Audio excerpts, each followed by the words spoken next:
Thank you for tuning in to the Normal Folks Podcast. This is your host, Robert Abbott, and this is our 6th episode. And today I am very pleased to be interviewing, all the way from Muncie, Indiana, Mitchell Tetherford. Well, thank you for having me. It's nice to be here. Well, thanks for joining us, Mitch. Do you care if I call you Mitch? I prefer Mitchell. Okay, all right, Mitchell. Well, Mitchell, if you haven't listened to the podcast before, which I'm assuming you haven't, I have not. Awesome. It's best when it's fresh. That's what I always say. If you could just start off by telling us who you are, what you do, and where you're from. Well, my name is Mitchell Tetherford. I am a playwright. I am originally from Muncie, Indiana, but now I live in Indianapolis, Indiana. Oh, nice. I went to a school about 35 minutes southwest of Indianapolis. It's called DePauw University. Have you heard of it? No, I have not heard of that. Okay. Well, Mitchell, I'm sure you're familiar with James Lipton, the late James Lipton, and his show Inside the Actors Studio. Is that correct? Yes, I'm familiar. Great. So what I do for this podcast is I'll read those 10 questions that James Lipton would read on Inside the Actors Studio. And without further ado, why don't we just jump on into it? Sounds good to me. Okay. Well, first question here, Mitchell. What is your favorite word? Well, I would say my favorite word is word. Your favorite word is word? Yes. Okay, this is the first time I've heard that answer to this question, which is great. But if you could explain that a little bit for us. Well, words is what I do. I write plays, and I use words to make up those plays, and that's the essence of writing in general, and specifically writing play. Without words, there is no opportunity or chance for a play. Well, I hate to debunk that last statement of yours, Mitchell, but I've seen silent plays before, but those are not written plays. What I do is I write plays, and plays with words is what I have made my life off doing. Very true. You are a playwright, an American playwright, correct? Yes. So you need words to write your plays. Yes. Makes complete sense now, Mitchell. Actually, just a kind of a question.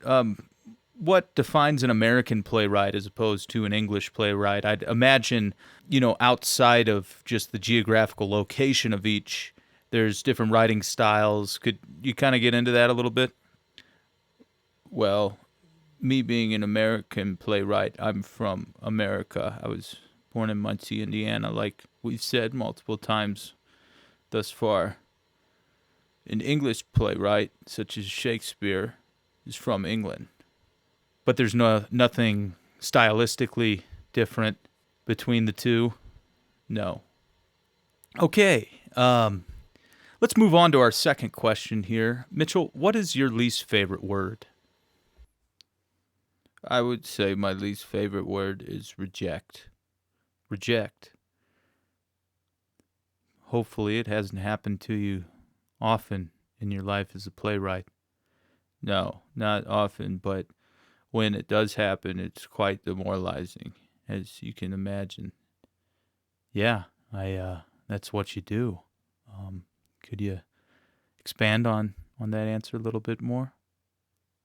Well, I haven't had many plays rejected, so I'd prefer to speak about some of the ones that I have succeeded at. Okay. Yeah, name some of the plays you've written. Well, first one is Death of a Salesman. I've written Steel Magnolias, Who's Afraid of Virginia Woolf, A Streetcar Named Desire, Glengarry Glen Ross, Waiting for Godot, True West, The Iceman Cometh. I'm going to interrupt you right there, Mitchell. It sounds like you're naming some of the most famous plays of all time, which I'm pretty sure you weren't responsible for. No, I was responsible for all these plays. They were my original ideas, even if the person that they were published by and the playwright at the front, it was, someone else. Okay. How old are you? I'm 53 years old. Okay, so you're 53 years old, for instance. And Death of a Salesman was written, I actually know this because I just actually read it, was written in 1949. So you couldn't have been born then.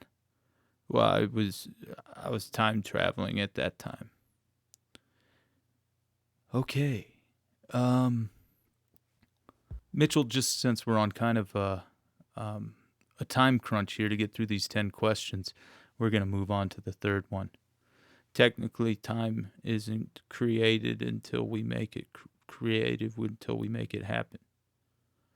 Yeah, let's save that maybe for the second interview. Mitchell, what turns you on? I would say what turns me on is seeing a good visual painting. Okay, so seeing a piece of art, painting specifically? Yes. Could you explain that a little bit for us? Well, seeing a painting that's just visually beautiful and interesting and intriguing, it makes me create a story in my head. So it allows me to escape into a story that I create in my head to give that painting meaning. I imagine with the amount of success you've had as a playwright, your mind is vast and the capabilities of creating these stories is endless, really. Yeah, I can create ideas pretty easily. Mitchell, what turns you off? What turns me off is blandness. Blandness. So if something doesn't have much flavor, if a conversation isn't quite interesting to you, yeah, in the field I work in, there's quite a lot of blandness, and there's not many characters which come to me in person. The characters come in my head. I create them. But the people I work around and work with aren't very interesting. And I really hate that. It is always nice to speak with interesting people. Our fifth question here, Mitchell. What sound or noise do you love? My favorite sound is this click of a typewriter key. The click of a typewriter key, okay. That makes a lot of sense with the line of work you're in. Yeah, my favorite click, because each typewriter, I have over 372 typewriters at my house. Wow, that is quite the collection. Yes, it's the largest collection of typewriters outside of the one the Smithsonian has. That must be worth quite a bit of money. It's very valuable. It's the main asset I have. But my favorite typewriter, because each of them have different key clicks, and my favorite typewriter, the one that I type the most on, the one that I actually most recently wrote, Dom Dom Diddley, which is the newest play that I've written. Dom Dom Diddley. Could you give us a little peek into what that's about? Well, sure. It's about a Renaissance man during the 1950s in his adventures and his travels. Tell us a little bit more about the typewriter specifically. So it's a 1937 Adler V1214, one of the last known in existence. And the click on that keyboard is like the sound of a bird. I would like to hear that click, that bird noise click. You should post a video of it on YouTube or something. I don't know what that is. Mitchell, what sound or noise do you hate? I hate the sound of cutting into a grapefruit. Cutting into a grapefruit. Yes, I eat one grapefruit every morning, and I have for the past 35 years because of the nutrition value.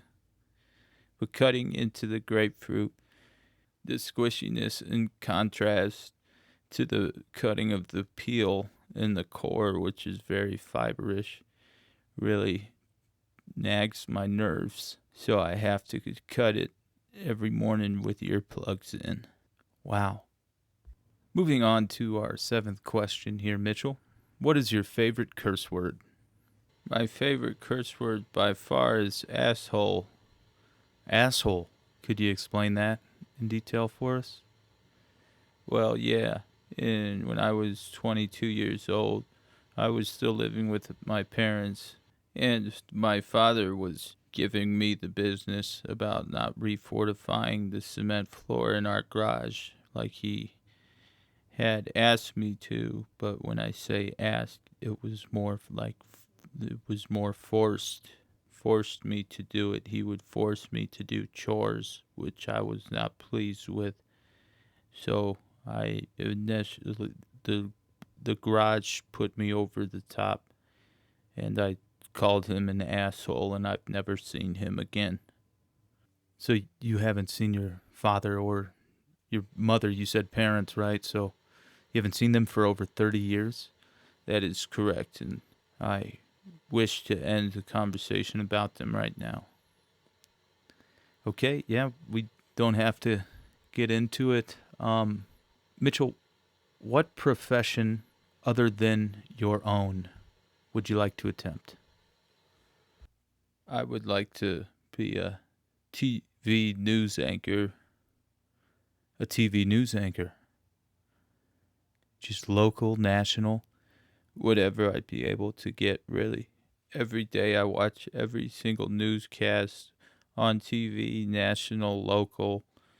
If I'm able to dive into other networks and cities, I will watch those as well. The major national networks and the local news are the easiest to get.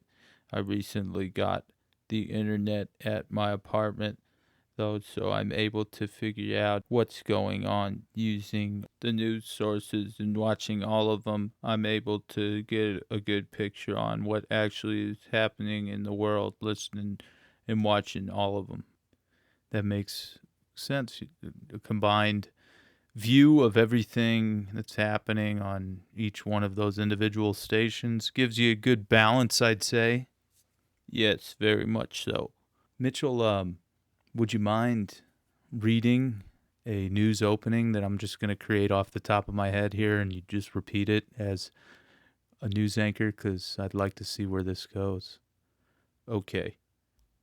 All right, I'm going to write this down for you, and you can read it. So for our audience, I'm writing down, good evening. This is Mitchell Tetherford of CBS Evening News. The city of Indianapolis was shocked. So that's what I wrote down there. I'm going to give it to Mitchell for him to read as if he is a news anchor for the CBS Evening News in Indianapolis, where he lives. Okay, should I begin? Yeah, begin whenever you're ready. Good evening. This is Mitchell Tetherford of CBS Evening News. The city of Indianapolis was shocked. Oh my gosh. That was amazing, Mitchell.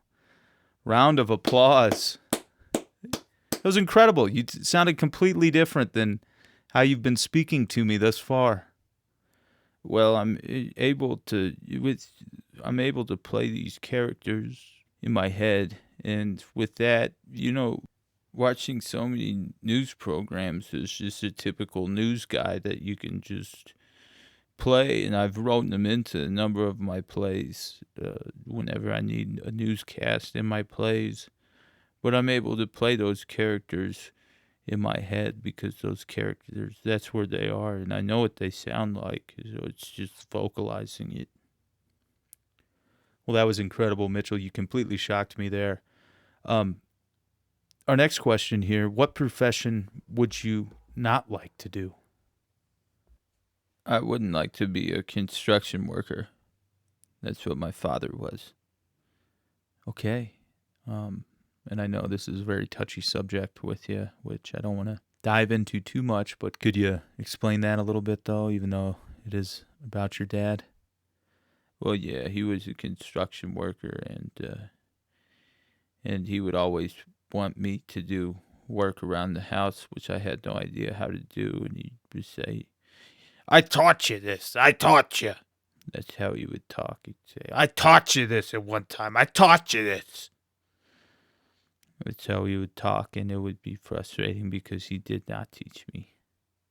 He would just expect me to do something, and like I said, it got frustrating to the point where I had to call him an asshole, and I left and never saw him again. Yes, and we won't dive back into that. Well, thank you for sharing that with us, Mitchell, and I can't believe it, but we've already made it to our 10th question. That being, Mitchell, if heaven exists, what would you like to hear God say when you arrive at the pearly gates? Well, I've met God before. You've met God? Yes, in my time travels, I met God. I crossed over into the fifth dimension, and I wound up in heaven, and I met him at the pearly gates, and they were pearly. And what did he say to you?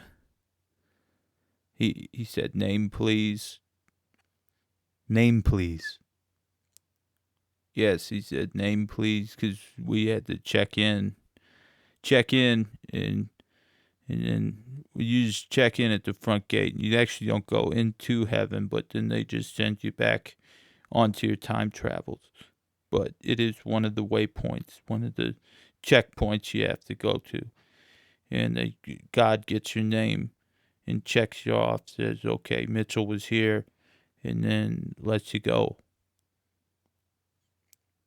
Okay.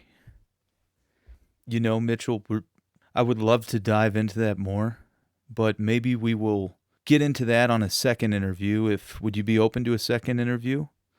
Yes, I would. Well, we'll see when we can make that happen. We're just on a little bit of a crunch here. I want to thank you for doing the interview. This has been a pleasure to have you here. Well, thank you very much. It's been quite a good time. Well, I'm very glad you enjoyed it, Mitchell, and I hope you all listening enjoyed it as well, and thank you all for tuning in. This has been the Normal Folks Podcast, and it was interesting, to say the least, and a pleasure to have interviewed the playwright from Muncie, Indiana, originally from Muncie, Indiana, now residing in Indianapolis, Mitchell Tetherford.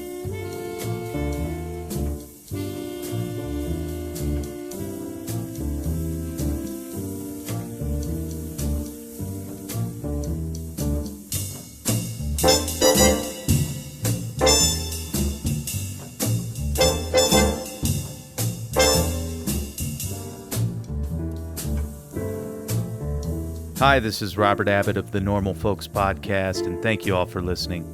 The conversation you just listened to was improvised by myself, along with the character that I created. I hope you all enjoyed it.